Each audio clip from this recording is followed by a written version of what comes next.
Baik, bismillah wassalatu wassalamu ala rasulillah. Okey, berkenaan dengan apa soalan yang Kiki tanya kesempatan tadi kan. Dan sebenarnya kalau ikut dalam Quran Karim, dua ayat sebenarnya, dua tempat. Tajuk tentang apa, Firaun minta kepada menteri dia binakan bangunan yang tinggi untuk dia intai Tuhan Musa. Satu dalam ayat surah Qasas 38. Qasas Qasas, dan satu lagi dalam surah Ghafir. Ayat 37. Dua tempat. Dia sebenarnya daripada ayat berkenaan, conclusion yang kita direct kita faham adalah Firaun dia bina bangunan untuk intai Tuhan Musa kerana Musa kata Allah di Atas. itu sebenarnya. Jadi itu jawapan itu yang kita kata orang yang paling tak bijak pun baca faham. Kenapa dia nak, dan dia kata aku rasa Musa bohong. Mana dalam apa? Dalam kata-kata dia Tuhan di atas. So itu masalah asal. Jadi perbuatan memperolokkan tentang apa kata nak naik kapal terbang Allah di atas, ini adalah kata-kata kufur. Menidakkan apa yang datang dalam Al-Quran Karim. Bahkan benda ni kalau kita faham balik pada asal, Nabi SAW sendiri dalam hadis yang sahih datang seorang sahabat, dia dua riwayat. Satu riwayat tak sebut nama sahabat berkenaan, satu riwayat sebut nama sahabat tersebut. Muawiyah bin Hakam As-Sulami. Muawiyah bin Hakam As-Sulami, dia actually ada kambing. Dia ada seorang hamba perempuan yang dia tugaskan untuk jaga kambing tersebut. Kemudian salah seekor kambing tu telah dicuri oleh serigala. Dia marah, dia lempang dia punya hamba. Lalu lepas tu dia menyesal. Dan dia jumpa Nabi SAW. Dan hadis ni sebenarnya memberitahu tentang hukuman bagi orang yang memukul muka hamba dia. Jadi Nabi SAW pun panggil perempuan tadi, bawa jumpa Nabi, dan Nabi pun tanya kepada dia. Soalan Nabi tanya kepada dia, Aina Allah? Allah di mana? Lepas tu dia kata fis sama. Nabi kata man ana? Aku siapa? Anta Rasulullah. Nabi kata pada Muawiyah bin Hakam As-Sulami, atiqaha fa innaha mu'minah, bebaskanlah dia seorang yang beriman. So basically daripada kisah berkenaan dalam Al-Quran Karim ayat, dia sebenarnya kedudukan tajuk soalan di mana Allah ni, Nabi yang tanya.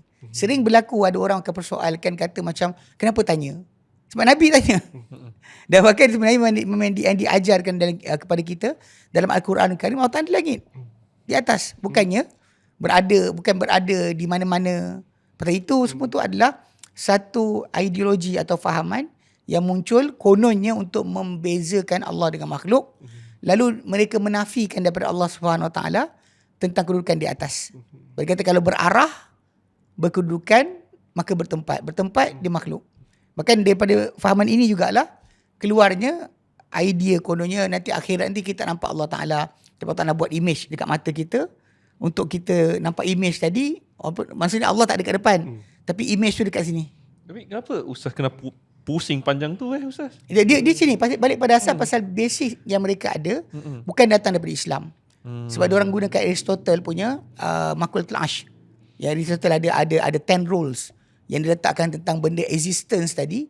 Ada mass, ada volume, ada height, ada, bila dikata benda tu macam tu, inilah benda objek. So bila diorang gunakan Aristotle punya fahaman ni tadi, diorang nafikan apa yang ada berkait dengan Allah SWT daripada ayat-ayat yang datang. Contoh macam di langit, Allah Ta'ala dilihat. Allah Ta'ala dilihat, tak boleh. Bahkan Allah Ta'ala sebut tentang dirinya ada tangan ke, ada wajah ke, diorang kata tak boleh. Sebab dia kata bila ada saja mass, ada volume, maka dia dah dikuasai ilmu masa dan tempat. Dikuasai ilmu masa dan tempat, maka bagi dia itu makhluk. Ini kononnya. Dan mereka, kumpulan ni, dia orang rasakan bahawa perbuatan mereka meletakkan Allah Ta'ala dengan kaedah akal yang mereka letak itu, mereka rasakan mereka sedang menyucikan Allah daripada sifat-sifat makhluk. Itu basic. Dari segi niat dia untuk bersihkan Allah dari sifat makhluk. Tapi benda ni pun kononnya mereka nak counter argument daripada golongan Mu'tazilah. Tak juga. Bahkan diorang jadi Mu'tazilah. Diorang jadi Mu'tazilah dengan perbuatan tadi. Lalu dia nafikan melihat Allah Ta'ala. Bila dia kata Allah Ta'ala tak dilihat, di mana tak boleh dilihat depan, tak ada depan. Bila kita kata boleh dilihat, maksudnya dia mesti ada kat depan kita. Bila kat depan dah berposisi dia bertempat dia Sebab tu yang golongan Asy'ariyah macam kadang-kadang kita tengok abang yang sinar kalam kan. Dia akan kata Allah Taala tak ada depan tu, tapi dekat mata ni dibuat image. Akan created image dekat mata tu. This is last day. Ini cara mereka Ya, nak explain macam mana Allah dilihat dari kiamat nanti. Sedangkan kita ahli sunnah, kita kata akan lihat macam mana akhirat nantilah. Betul kan? Kita kata Allah Ta'ala lihatlah. Dia macam ni, kaedah kita ahli sunnah. Bila Allah Ta'ala sebut tentang dirinya apa-apa benda, walaupun dia sebutkan benda berkenaan, contoh macam dia katakan tak boleh kuasai masa, tak boleh kuasai tempat, tak ada volume, tak ada mass, tak ada sekian. Dia cakap macam tu pasal berdasar pada Aristotle punya kaedah. Bila Allah Ta'ala bagi tahu dia ada zat, dengan zat tadi yang kita kata kita melihat wajah Allah Ta'ala, mesti ada zatnya. Tapi dia kata tak. Created dekat sini ada image. Ini kelakar juga bila kita lihat kadang-kadang kumpulan geng-geng yang Asy'ariyah Maturidiyah ni, bila berkumpul sekali, perbahasan ni pun tak settle. Sama-sama dua orang pun dah bertelagah. Kita sendiri kita dah ada satu idea yang jelas datang dari Quran dan Sunnah, bahawa kita akan lihat Allah Ta'ala hari kiamat nanti. Allah Ta'ala macam mana dia kata pada kita tentang dirinya, macam itulah Allah SWT. Cuma tidak ada bagi kita pengetahuan bagaimana untuk dibandingkan. Sebab Allah Ta'ala laisa kamitslihi syai'. Dia kata macam dia mendengar. Dia mendengar, kita mendengar. Tapi mendengarnya Allah dengan cara dia. Yang maha tinggi, maha agung, maha sempurna. Kita mendengar cara kita. Macam tu juga patut kita aplikasikan kepada apa sahaja yang disebut tentang diri dia. Tapi masalah yang kita hadapi sekarang ni, bila macam kes yang aku nak naik atas, dengan terang-terangan kata-kata kumpulan ni, geng yang mengikut fahaman ilmu kalam ni, dia dengan terang-terangan dia menafikan ayat Quran. Betul. Dengan direct. Bila kita tanya soalan simple je, Nabi Isra dan Mi'raj. Isra ke Baitul Maqdis, Mi'raj ke Langit. buat apa? Buat apa? Bahkan turun naik Nabi SAW ketika apa? Ketika mana dapat perintah solat. Nabi ceritakan yang detail. Mula turun dah dapat perintah solat 50. Turun lintas jumpa Musa. Musa kata, Tuhan kau beri apa? Pergi naik atas balik, minta kurang. Minta turun naik. Daripada 50 je 45, turun 555. Jadi dah buang tanpa tinggal 5 je. 45 telah dibuang. Musa kata pergi naik balik. Jadi benda tersebut dengan jelas kita tahu bahawa naik turun. Tadi buat apa? Yang peliknya diorang tak boleh terima. Alasan dia tadi tak boleh bertempat dia makhluk. Ulang balik benda ni yang awak cakap ni adalah Nabi cakap ke? Allah cakap ke? Ataupun kamu yang bermandai-mandai? Itu masalah dia. Dia bukan benda tersebut payah nak faham. Doa kita diangkat ke atas.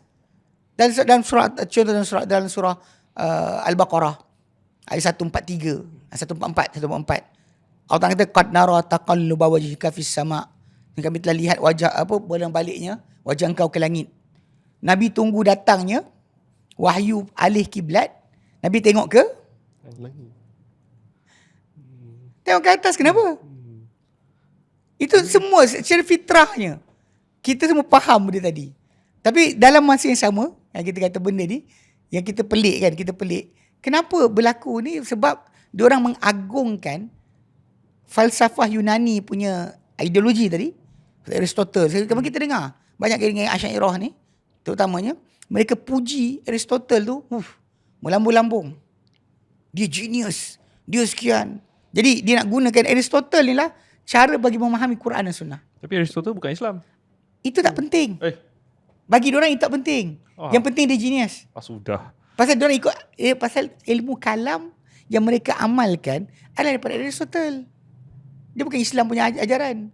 Sebab tu diislamkan zaman Abu Hamid Al-Ghazali, Imam Juwaini, diislamkan ilmu kalam tadi atau ilmu mantik atau logik. Logik Greek tadi diislamkan. Lepas diislamkan tadi, itu menyebabkan orang tak boleh detach daripada kaedah tersebut. Sebab tu orang akan nafikan.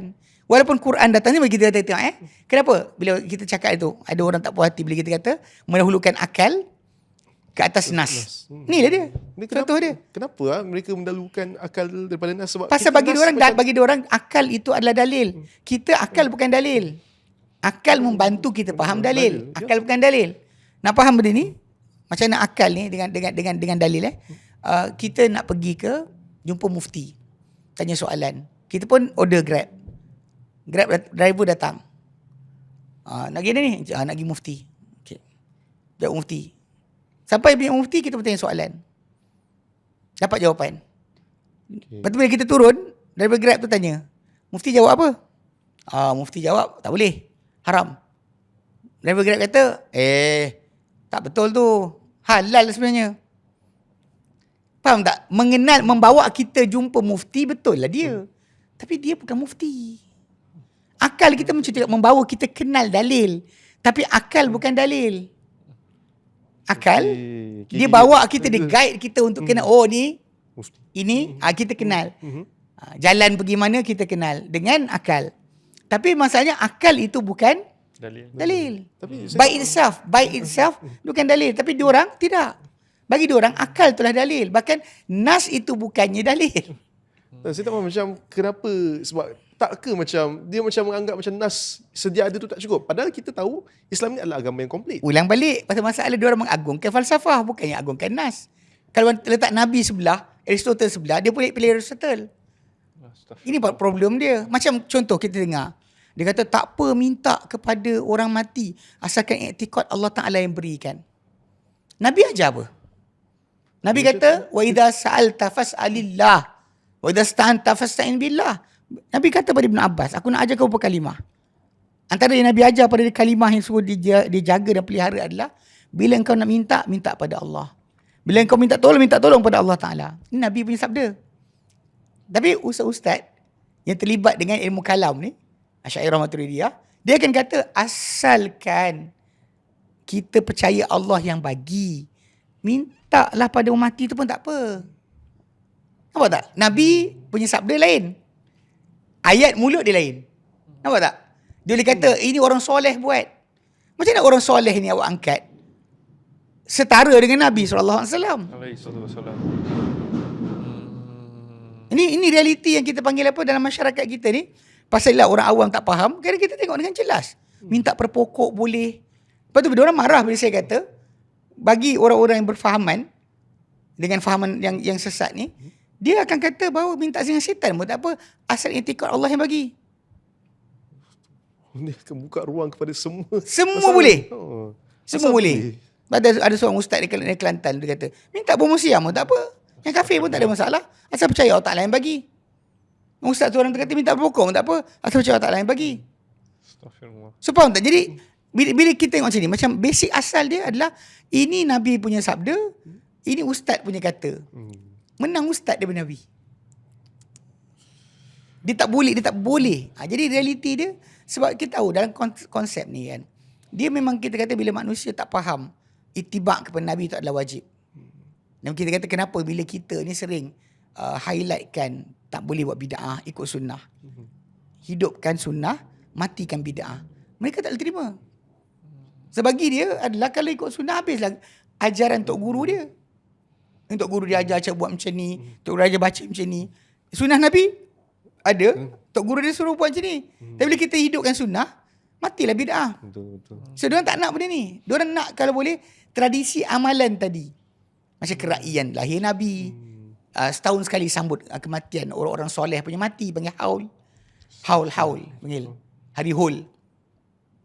Orang-orang dekat India pun buat macam tu. Sambutan kematian tok guru dia. Kita pun buat juga. Hul imam ni, hul Imam Haddad, hul Tok Kupalo, hul sekian. So benda macam ni kita panggil apa? Yang bukan ajaran Islam. Tapi dia nak buat juga. Ini yang Nabi suruh. Ni yang dia orang buat. So realiti dia pasal pengagungan tu tak ada. Pengagungan kepada Nabi SAW tu tak wujud. Kalau kata kita agungkan Nabi SAW, maka tak ada siapa punya kata-kata setara. Jadi dekat situ yang kita kata kenapa kita ni gelak. Ahli sunnah. Ahli sunnah, bila kita dengar sunnah Nabi SAW, dengar qala Rasulullah, kita sami'na wa ata'na. Yang diorang pula, bila dengar qala Rasulullah, tunggu dulu. Akal setuju tak? Kalau akal setuju, kita terima. Kalau berlawan dengan akal, kita kena pusingkan nas tadi sampai selari dengan akal. Itu sebab kenapa sampai sekarang bunyi dia keluar. Kalau bagi kita macam kita sebut tadi kan, kaedah ahli sunnah sebenarnya simple. Bila kita tanzih Allah Ta'ala daripada penyempurnaan makhluk. Kita isbat, kita tetapkan bagi Allah Ta'ala apa dia kata tentang dirinya. Sebutlah tangan ke, wajah ke, Kaki ke apa semua. Apa saja disebut tentang diri dia. Mendengar, melihat, semua sekali. Tanpa tamthil. Atau tanpa tashbih. Tanpa kita serupakan dengan makhluk. Tanpa kita umpamakan dengan sebarang apa-apa. Sebab laisa kamithlihi syai'. Dia tak ada serupa dengannya suatu benda pun. Jadi kita tak boleh nak macam apa. Tapi bila kita tanzih dia pula dari keserupaan makhluk, kita tanzih tapi kita tanpa taktil atau takwil, tanpa kita buang maksud apa yang dicakap tentang diri dia. Dia kata dia marah. Mu'tazilah kata mana boleh Allah Ta'ala marah. Marah sifat makhluk. Allah tak marah. Sayang. Oh tak boleh. Mana boleh sayang? Sayang kita pun ada sifat sayang. Allah tak sayang. Macam tu sekali. Dia tak boleh percaya yang Allah ni adalah lain daripada... Dia bukan, dia beza macam ni. Kita faham maksud tu, kita kata faham maksud, tak tahu cara. Yang diorang pula buang terus sebab ada keserupaan. Alasan dia tanzih lah. Sucikan Allah dari sifat makhluk, buang apa berkaitan dengan Allah Ta'ala tentang makhluk. Jadi itu yang timbul tajuk tadi. Termasuk masalah yang Kiki cuba nak sebutkan tadi tentang tajsim atau mujassimah, menjisimkan Tuhan. Sedangkan bagi saya ingat Abu Bakar Al-Baqilani, dia jawab tentang perkara ni bila orang tanya tentang ini Asy'ariyah, ini Asy'ariyah Mutaqaddimin. Ya, Asy'ariyah yang awal, yang asal. Dia kata apa? Dia kata bila orang kata kalau sekiranya kita isbat bagi Allah Taala kalam ataupun wajah ataupun ulu di atas, mana kita menjisimkan Tuhan. Dia kata benda yang sama kita buat bila kita kata dia mendengar. Mendengar mestilah ada, dia mesti ada pada dirinya, dia mesti ada zat dia untuk mendengar, melihat dan sebagainya. Tapi maha tinggi, maha besar dia dari keserupaan dengan makhluk. Kita akan limited mendengar apa yang dekat, mendengar apa yang dalam spektrum kita punya desibel yang kita boleh dengar. Kan benda yang jauh tak dengar, benda belakang dinding tak dengar, benda terlampau tinggi pitch tak dengar, terlampau low pun tak dengar. Tapi Allah Ta'ala boleh dengar semua suara dalam satu masa daripada semua makhluk yang dia ada. Jadi ini perbezaan dia, dengar tetap dengar. Tapi masalah cara tadi takkan serupa. Macam tu juga kita patut faham pada masalah tangan ke, wajah ke, masalah melihat Allah Ta'ala di hari akhirat ke, semua tak patut berlaku pada kita penafian. Tapi dia kena nafikan awal-awal sebab kaedah ilmu kalam yang mereka pegang tadi, itu yang menjadi asas untuk mereka nafikan. Daripada Allah Ta'ala, kedudukan ke, arah ke, wajah ke, dinafikan sebab itu. Bukan sebab kerana Allah kata tak ada. Ini boleh saya kata macam asalnya niat baik, macam nak menyucikan Allah daripada sifat-sifat makhluk. Tapi mereka overextend benda tu. Boleh dikatakan macam tu. Kita tahu niat dia, tapi masa kita tahu bahawa benda ni bukan daripada Islam. Sebab benda ni tak pernah dikatakan oleh para sahabat. Betul. Macam bila sebut bila para tabi'in dan sebagainya. Hatta macam zaman Imam Ahmad bin Hanbal.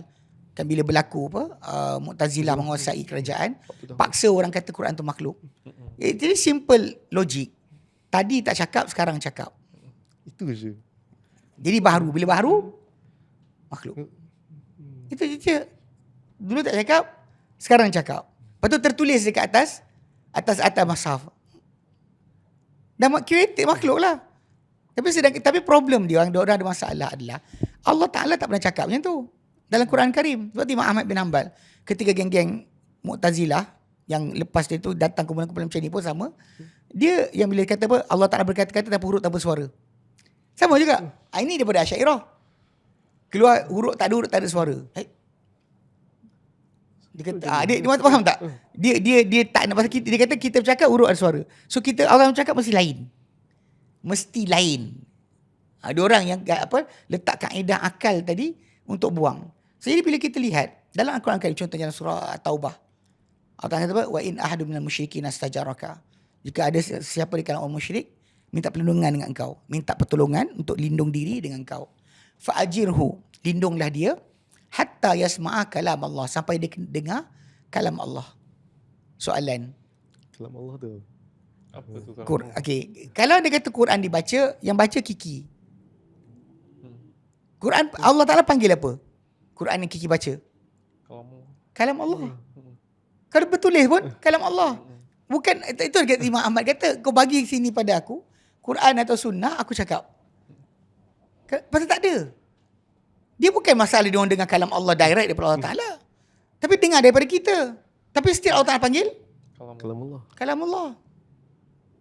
Sebab tu simple as that. Kita tak perlu masuk kepada mempersoalkan. Panggil Quran, kalam Allah, habis cerita. Yang kita kata macam, tapi yang baca Kiki. Bukannya. Apa tak? benda dia baca. Okay. Di sini tajuk dia. Okey, dari segi masalah asal, perbuatan mereka ni konon macam nak menafikan keserupaan Allah dengan makhluk. Tetapi berakhir dengan menjadi mereka membatalkan Quran dan hadis. Quran datang, hadis datang, buang. Saya tadi macam kes masalah otak di atas ni. Ini ijma'. Literally Mutawatir. Doa kita naik ke atas. Nabi Isra Mi'raj Nabi naik ke atas. Allah Ta'ala sebut dalam Quran. Bahkan Sidratul Muntaha tu ada dekat atas. Bila Allah Ta'ala sebut dalam surah An-Najm kan, berkenaan dengan apa? Nabi lihat Jibril dan rupanya yang asal pada kali kedua. Walaqad ra'ahu nazlatan ukhra. Dia Muhammad telah melihatnya Jibril pada turun kali kedua. Inda Sidratul Muntaha. Ketika di Sidratul Muntaha, indaha jannatul ma'wa, di sisi Sidratul Muntaha tu ada syurga tempat kembali. Memang benda tu disebut dengan directly dalam Quran Karim. Tapi diorang macam kita takwil. Bila tak kena dengan akal, takwil. Kita pusing. Ini masalah kita. Jadi segi asal benda ni, masalah mujassimah sebagainya, tuduhan yang diberikan hanya kerana kononnya sucikan Allah Ta'ala makhluk. Tapi last sekali, cara penyucian tadi adalah dengan mengabaikan semua pengertian yang datang daripada Quran Sunnah. Seolah difirmankan kepada kita, contoh macam Allah Sami'. Apa Sami'? Tak tahu. Abu Basir? Tak tahu. Kita kena nafikan. Kita pasal tak nak keserupaan. Kalau kata mendengar, mana terjemah Syekh? Habis tu Allah Ta'ala Sami'un Alim. Sebab tu ujung ayat 11 surah Asyura tu, laisa kamithlihi syai' wa huwas sami'ul basir. Allah Maha mendengar, Allah Maha melihat. Sebab tu kita kat situ tajuk dia. Bila kita ambil portion pertama ayat tu, kita isbat untuk Allah Ta'ala apa dia cakap tentang dirinya tanpa kita tamthil, contohkan ataupun kita serupakan Allah Ta'ala dengan makhluk dia. Sebab laisa kamithlihi syai'. Tapi bila kita sucikan daripada sifat makhluk, jangan kita abaikan apa dia kata tentang diri je. Sebab tu di ujung tu dia kata wa huwas sami'ul basir. Takkan orang tak faham pula. Sami' basir tu kita pun sami' basir juga. Yang kita tanzihkan dia adalah keserupaan dengan cara makhluk. Tapi mendengar tu kita faham. Dia mendengar dengan cara dia sendiri. Ya, yang lebih cara agung, sendiri. lebih mulia. Betul, Kita dengan Maha. cara kekurangan. Macam tu dengan masalah wajah ke, masalah tangan ke. Faham kalimah tak tahu cara. Itu masalah dia. Yang ni dia tak boleh terima. Dia kata bahawa benda ni adalah benda yang dibuat oleh Ibn Taymiyah, tapi sebenarnya Al-Baqilani yang dikatakan sebagai ulama Asy'ariyah lah, antara yang ikut Abu Hasan Asy'ari punya fahaman, dalam buku dia terangkan benda tersebut. Dia kata Allah di atas. Sebab tu kita Abu Hasan Asy'ari sendiri pun dia kata Allah di atas. Allah ada mata. Dia cakap yang tu. Macam orang tak kata macam tu lah. Tak perlu kita nak detailkan macam mana rupa dia, macam tak ada. Kita tak boleh macam mana soalan. Sebab tu Imam Malik bin Anas, bila ditanya kepada dia macam mana Ar-Rahman Asy-Istawa, dia jawab apa? Al-istiwa maklum. Engkau tahu, aku tahu. Mana engkau tahu maksud dia, aku tahu maksud dia. Wal kaifiyah majhul atau ghairu ma'qul. Tapi tentang Allah Ta'ala, dia tak diketahui atau tak masuk akal, sebab akal kita hanya boleh banding benda kita ada contoh. Allah tak ada contoh. Wal imanu bihi wajib. Iman dengan apa Allah Ta'ala cakap tentang dirinya wajib. Was su'alu anhu bid'ah. Soal tentang dia macam mana tu adalah bid'ah. Itu je, simple je. Kenapa kita tak boleh pegang macam tu? Tapi lah macam kita bimbangkan kerana kononnya tak nak menjisimkan Tuhan lah apa benda. Tapi benda ni menjadi tajuk. Contoh macam lawak juga lah. Selama ni baru ni waktu kita punya open day NMC. Jadi ada abang seorang tu datang jumpa saya. Dia tanya soalan tentang perkara ni lah. Dia katakan orang tak nyengkui masa dan tempat dan sebagainya. Okay. Masa dan tempat, kalau ikut kita punya fahaman, adalah apa yang berlaku pada galaksi kita. Pusingan matahari, bulan dan sebagainya. Inilah masa dan tempat yang kita faham. Tapi bila sebelum jadinya langit dan bumi, apa konsep masa? ada tak masa? Okay. Bila Allah Ta'ala kata Allah ciptakan langit dan bumi dalam masa 6 hari. Siapa yang kata ada masa? Walaupun bumi dan langit tak jadi lagi. Siapa yang cakap ada masa? Allah. Allah sendiri yang cakap. So kenapa diorang nak menafikan benda yang berkaitan dengan Allah Ta'ala? Mana Allah Ta'ala beritahu adanya masa. Yang masa kita dalam alam ni, itu tajuk kita. Masalah berdisi Allah Ta'ala, dia beritahu adanya hari. Awak cakap, awak kata bukan, kenapa? Fi sittati ayyam kan? Khalaqas samawati wal ardi fi sittati ayyam. Ciptakan langit dan bumi dalam masa 6 hari. Mana langit dan bumi tak jadi lagi, hari itu dah ada bagi Allah Ta'ala, ada. Yang dia kata fi yaumin fi yaumin kana miqdaru alfa sanati mimma ta'udun. Pada hari yang ia seperti 1000 tahun kamu bilang. So tidak ada tak hari? Sebelum langit bumi jadi, ada hari tak? Habis jadi lingkungan masa dan hari, masa waktu tadi pada Allah Ta'ala ada ke tak ada? Realiti daripada Allah Ta'ala bagi tahu, awak nafikan. Kenapa? So bila orang kata tak dilingkungi oleh masa dan tempat, awak cakap macam tu, Allah tak cakap macam tu.